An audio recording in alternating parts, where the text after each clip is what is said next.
Okay, first we want to show you this thing actually compiles. So here we go.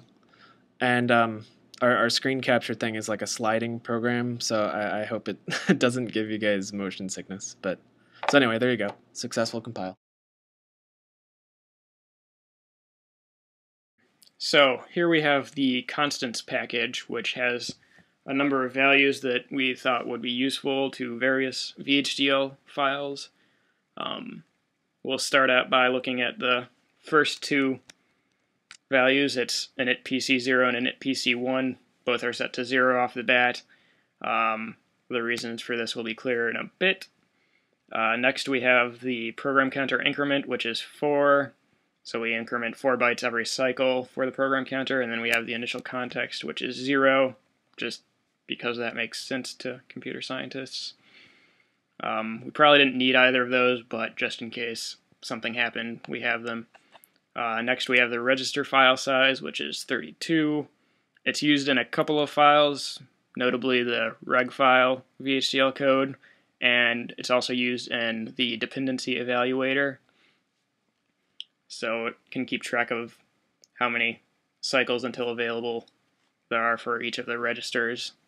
Next we have the two files used for the instruction caches. So right now we have sort.image, which is just the binary version of the sort code that we have, and stats.image, again, just the binary version of that. We also have some smaller test cases, which a few of which might be used in the course of this demo, and there's also an end.image, which just has one opcode, the end opcode, and when that runs, it kills that context right off the bat. Next up, we have the data memory, which right now is set to data2.image, which is just the numbers 0 through 31 and the first 32 words of the data memory, and then also in the second 32 words of data memory, they're randomized in there. So when we run sort and stats, they can use their own separate memory locations, and we can easily tell when the numbers are sorted because it's pretty easy to figure out the one comes after 2. It also gives predictable stats, which is nice. We also have a data.image, which has 32-bit, 32-bit integers that are random in there, which we'll probably see in a different demo later in this presentation. Next, we have some miss rates. The instruction miss rate is 0 because how often would an instruction actually miss when we can just use prefetching and the code flow is pretty clear. Then right now we have a data miss rate of 25%.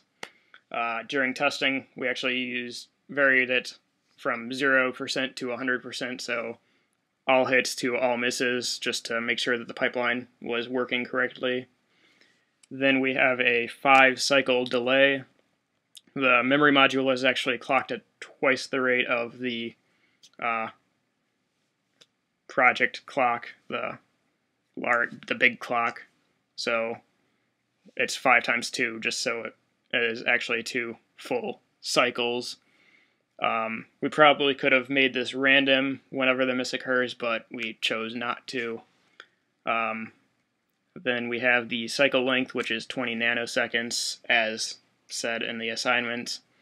And then we have a few other variables that are less important, but are there just in case.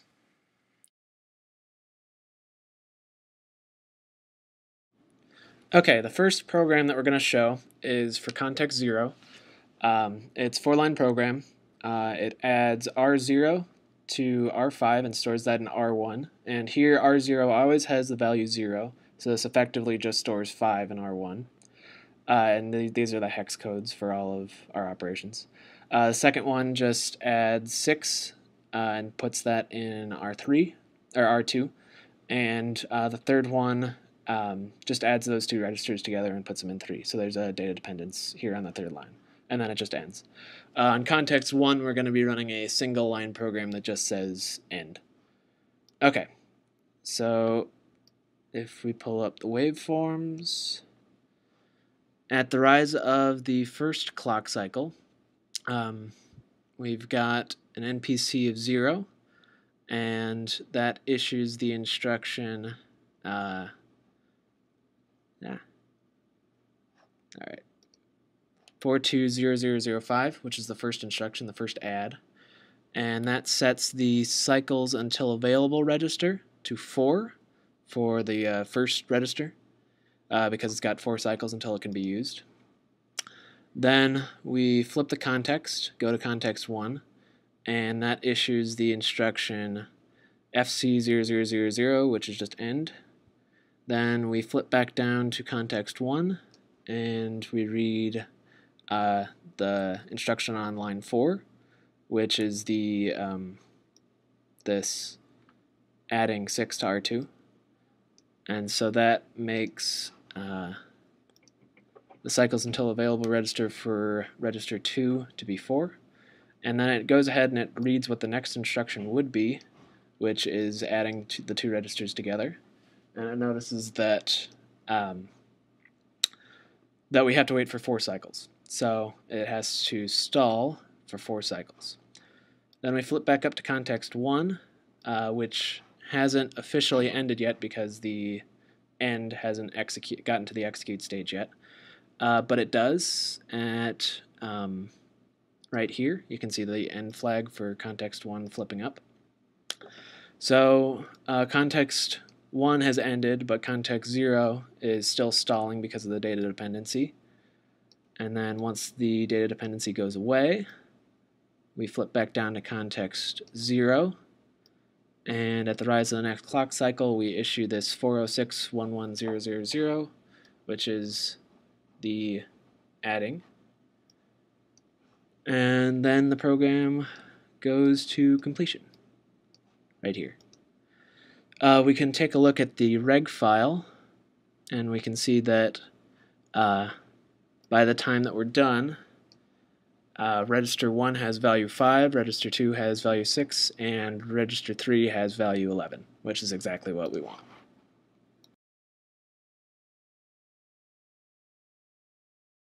Okay, so we've got a program that should demonstrate how we handle control hazards. It's a simple branch problem. We branch if R0 is equal to R0, which it is. Then we skip down and we just end the program. Otherwise, we add 12 to register R1. And we've got a branch delay slot in there as well. This is going to be run on context 0, while context 1 is going to be holding the single line end. So if we pull this up, so at the first clock, we are at the first instruction, and so it issues this C00008, which is this first branch instruction. It notices that it's a branch, and then it says that we need to stall for 2 cycles because we need to find out what the outcome of the branch is. So we flip up to context 1, and that issues its FC000, which is the end. Then at the rise of the next clock cycle, notice that the context hasn't changed because the first one is still stalling. We issue a no op because there's no other instructions for context 1. Then once the stall has gone away, we're now in the location 4, which is that branch delay slot right there. And at this point, you'll notice that the branch is changed so that instead of going to location 8, we go to location 12. And that says just to end, which is issued right there. And after a while, it does end. You'll notice that context 0 only ever issues this one branch right here and this end right here, which says that we actually did the branch successfully. And finally, if we look at the contents of our reg file, you notice that nothing has changed. They're all zeros.